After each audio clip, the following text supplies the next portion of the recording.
দেখো এটা হচ্ছে সার্বজনীন গেট। সার্বজনীন গেট হচ্ছে দুই প্রকার, একটা হচ্ছে নর গেট আর একটা হচ্ছে ন্যান্ড গেট। তো নর গেট আমরা নিয়ে আলোচনা করব। নর গেটের ভিতরে আছে হচ্ছে নট গেট এবং অর গেট। তো অর গেটের আমাদের লজিক গেট জানি হচ্ছে এরকম চাঁদের আকৃতির। তার আগে আমাদের যেহেতু নট আছে তাই আমাদের নট গেটে আকাশি। এখানে ইনপুট যদি আমরা দিই এ বি, তাহলে অর গেটের আমরা আউটপুট পাই, যেহেতু অর গেট আমাদের যোগের কাজ করে, আউটপুট পাই আমরা এ প্লাস বি।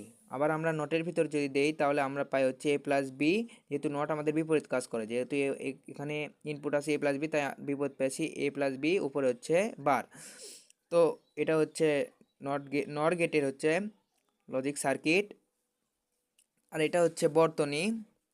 অর গেটের সুইচ যেহেতু আমাদের এরকম থাকে, অর গেটের সুইচ আমরা দেখেছি এরকম, তাই আমাদের এরকম সুইচ দিয়েছি, কিন্তু যখনই নট গেট থাকবে তখনই আমাদের সুইচ হবে ভিতরে। তো আমাদের এখানে এরকম সুইচ দিয়েছি এবং ভিতরে আমাদের সুইচ দিয়েছি। আর এটা হচ্ছে নট গেটের হচ্ছে সত্যক সারণী।